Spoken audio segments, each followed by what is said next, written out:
Well, Damien, nice to meet you. Congratulations on your new movie. It's fantastic. Terrifier 2 is fantastic. And I have a couple of questions to ask you. Sure. Thank you so much, first of all. It's nice to meet you. Thanks for doing this. Okay. By the way, my name is Magnus. Magnus. Got it. Okay. The Very cool. first question. What is the creative process to give life to a character as sadistic as art and not disappoint the viewer? Ooh. Um, a few things. I mean, if you want to go all the way back to the beginning, first, it's I think when you're creating a slasher, it's important to create a visually striking character. Uh, Okay. I typically like to start there before I even know exactly who the character is, what he does, because I'm an artist, so I sketch a lot of characters, and that I sketched out Art the Clown originally, and it started there. I mean, a piece of artwork. It's one of the reasons why his name is Art the Clown, believe it or not. Uh, True, it was sort of a placeholder name, and then I was like, "Ooh, that's got a nice ring to it. I'm gonna keep that." So taking these sort of classic features that's sort of ingrained in us in many cultures with just your classic look of a devil or a witch with these pointed features, the pointed chin, the pointed nose. Yeah. I thought that would be a good base, and then I wanted to stay as far away from Tim Curry's, Stephen King's It Mm. version of Pennywise as possible, because that's the most popular archetypal clown, especially at the time when I first created Art the Clown, which was 2005. So I said, my clown can't be colorful. I'm not going to give him the bulbous red nose. I'm not going to give him hair. He's not going to speak. So I owe a lot of the success to Art's visual look to Tim Curry's Pennywise. And then his personality. I consider Art the Clown to be sort of the first, in terms of those slashers, sort of the first silent Freddy Krueger, because Okay. he has such a blatant personality, and he's so expressive, and even though he doesn't speak, it's like you almost know what he's saying at every when he's making these sort of visual jokes. It's like you could almost fill in the dialogue, and then it's a matter of walking the walk in terms of being a slasher. It's like now you have to deliver upon those kills. I mean, that's one of the biggest expectations going into a slasher, at least for me when I was a kid. It's wanting to see the goriest kill scenes imaginable. You know, Yes. Yes. some slasher films, they don't show you the kill at all. Back in the day, you would just see the knife go up, come down, you'd hear a scream, or The the you'd the cut away. censorship. The censorship. Yeah, Huh. exactly. So when I was a kid, Huh. rent these movies, some movies were heavily censored, and others you got to see everything. And I didn't know, being so young. I said, how come some movies show you everything? I feel cheated watching these other Yes. movies. I don't want to be the director that cheats the audience. I want to show you as much as possible. So I think if you check all those boxes, you have a killer with a sort of charisma and a great Mhm. sense of humor, who also delivers the goods with the kills and also is visually striking. I think you're checking most of the boxes, and hopefully we did that with Art the Yes. Clown. Yes. Very well. And talking about the sense of humor, Art is a character who has a dark sense of humor. How hard is to balance the dark part with the funny part of his personality? it's it's tricky, but it's not that difficult. It actually, the jokes, when I'm Yes. writing the script, believe it or not, come to me almost as naturally as the gore. It's, for some reason, I just really understand his sense of humor, and he's gotten funnier as we've gone forward, or at least we put a little more. We put some more gags in than I did originally, and also the kills have gotten even more extreme.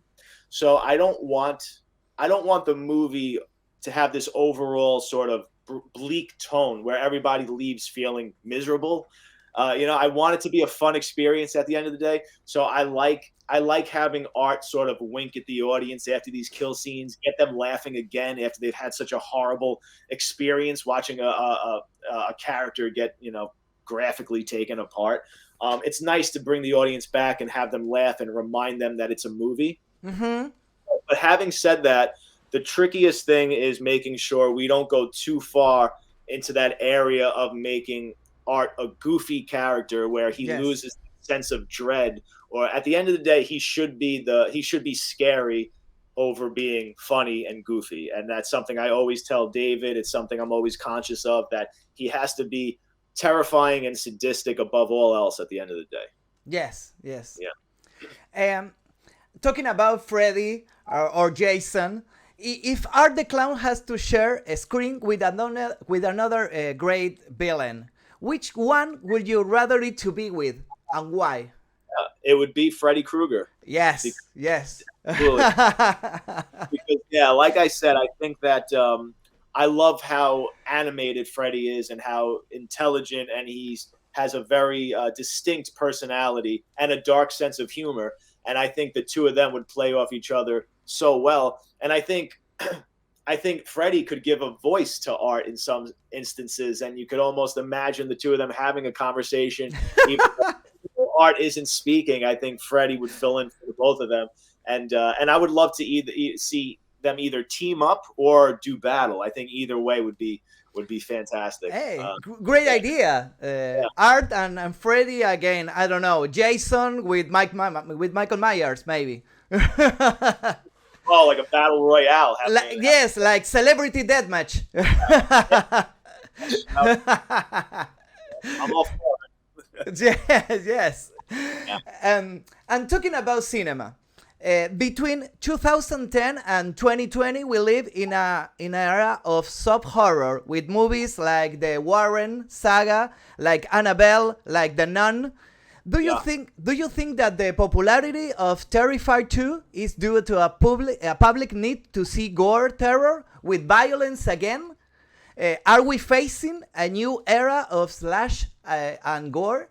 Yes, I believe so, 100%. I think that horror as a genre is always consistent, but what type of horror it is always changes, and it's very cyclical. And I do think that we're witnessing the resurgence of the slasher genre again. Yes.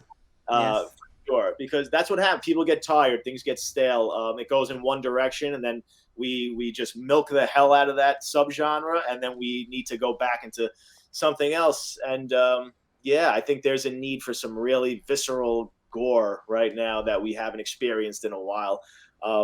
Clearly, I think that Terrifier 2, the success of Terrifier 2 is a good indicator of that, for sure. But the problem is that you're only going to get a very small window of that before it gets stale again and it disappears for another 10 years. Yes. Hopefully, I could squeeze Terrifier 3 into that window before it's too late. It's very, very good.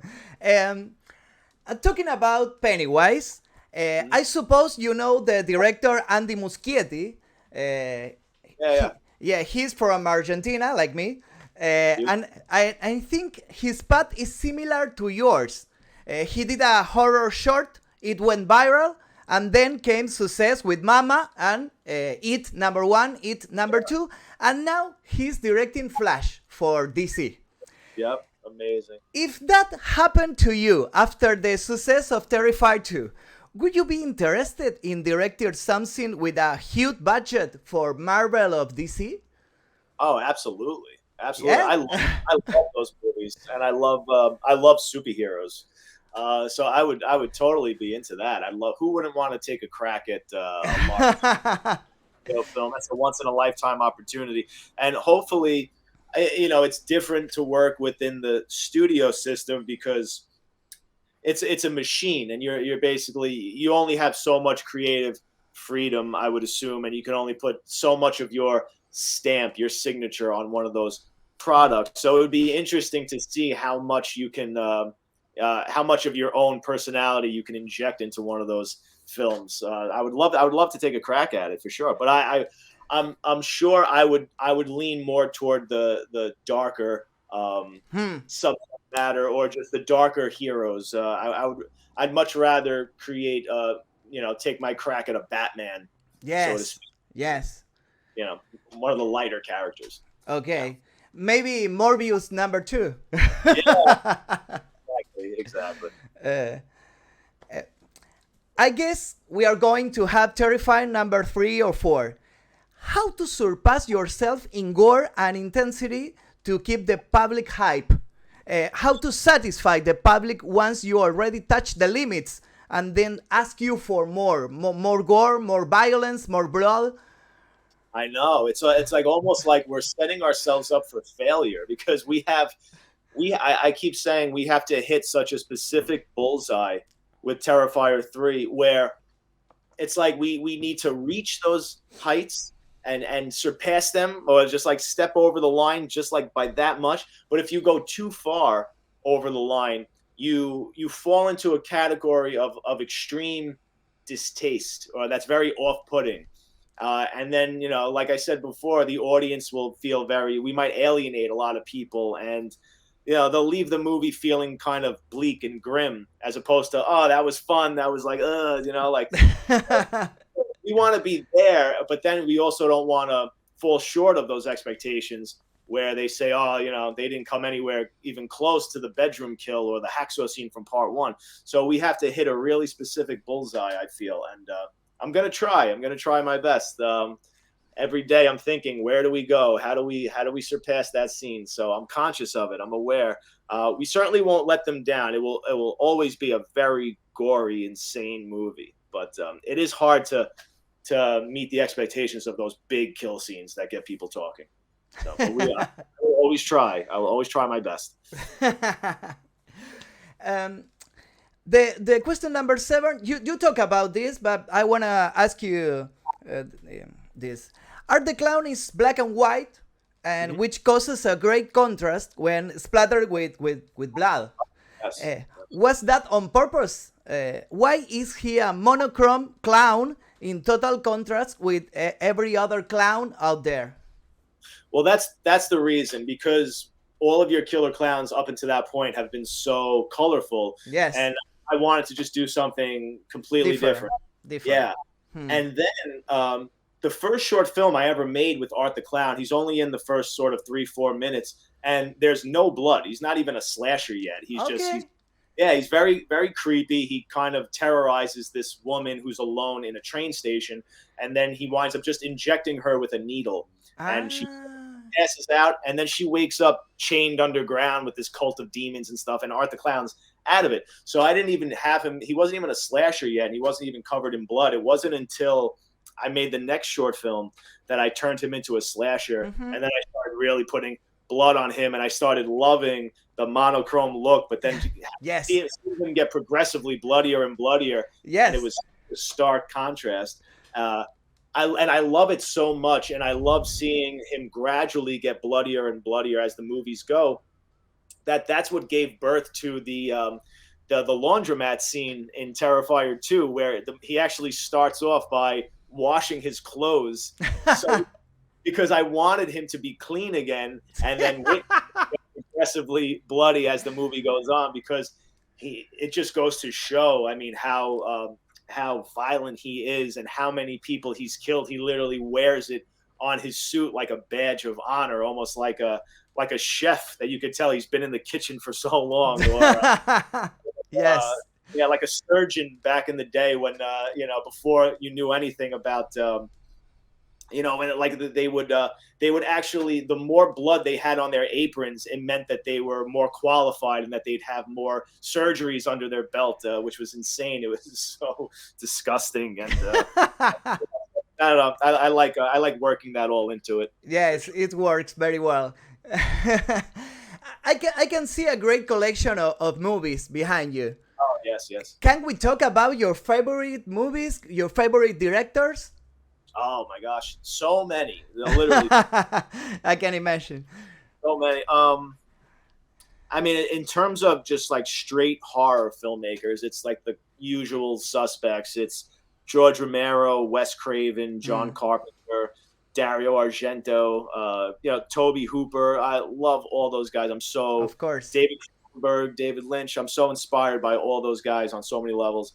But then I love the first filmmakers to actually get me interested in directing, almost more in terms of style, were Martin Scorsese. Because that was the first filmmaker where when I was watching his films, I realized that a filmmaker could really put his signature on a movie, and Scorsese is essentially starring in his own movies without starring in them. He's starring in them behind the camera just by using all of these very distinct techniques that are so identifiable, and it's such his style that you just can't deny it. And the other film, I mean, my favorite movie of all time is Jaws. So I have to Jaws.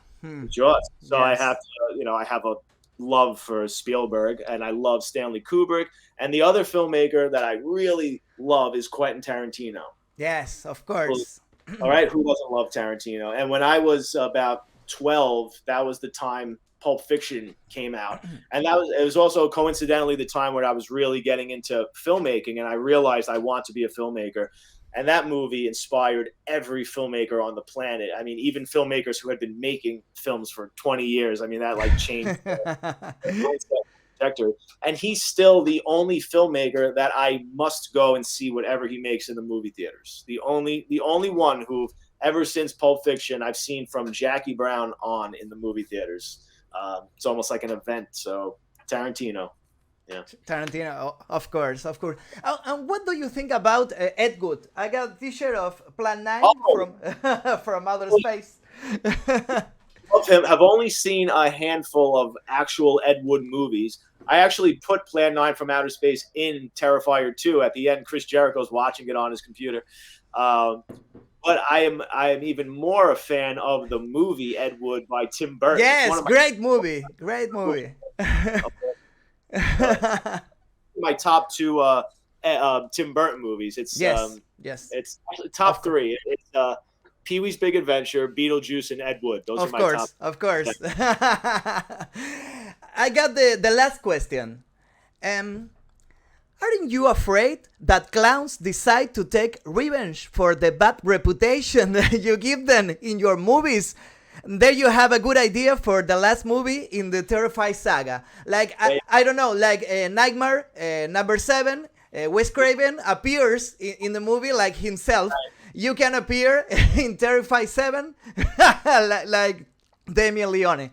Reality working right yes. into the... Wouldn't that be a wonderful way to go out too if I was just murdered by a gang of clowns? The irony. I mean, what a headline. Yes. Put it on the I'm all for it. It's a lot more interesting than dying in your sleep, I guess. Yeah. Who knows? Who knows what the future holds, honestly, what direction this franchise could go in. Right now as a filmmaker, I'm all about the integrity of the franchise as a whole. The one thing I'm worried about, which happens to almost every franchise, is they become so successful, and which is wonderful. This is all wonderful stuff. And the villain becomes so popular that he kind of supersedes everything else, and it just becomes about, we need to make more because people just want to see more Jason. They want to see more Freddy. But the downside to that is your story arc suffers, and all these characters that you follow, especially your heroes, just wind up dying out, and their stories go nowhere, and it just becomes the killer killing, and that's it. Yes. And so you can't really watch the franchise from start to finish on a satisfying trajectory, really. Impossible. And I'm worried about that. I'd love to have a nice, just solid 3 or 4 movies where you can watch it and you can have a satisfying arc, and you know where the characters begin and where they end, and you walk away feeling satisfied. And then maybe have that timeline, have that series, and if people still are desperate for more Art the Clown, then maybe, give it to somebody else and see their version of Terrifier. I mean, I'm not saying this is where it's going to go, but maybe this is where I can see it going, and where you can satisfy both. You can satisfy the fans who would want to see 20 of these, and you can satisfy me as the creator who, personally, I only have enough inside of my soul to give you like 2 more movies before I don't know what else to do with it, or I just start repeating myself, or it's getting stale and it just starts going down. I'd rather kind of end on a high, personally. But we'll see. We'll see where it goes. But that's what I'm struggling with right now. Okay. It's difficult. Well, that's all. Thank you so much for your time, Damien. It was so nice to meet you. Congratulations again for the success of Terrify. My pleasure. It's very nice to meet you. This was a great time, and thanks for your time. Thanks for having me. Thank you. Bye bye. All right, take care, buddy.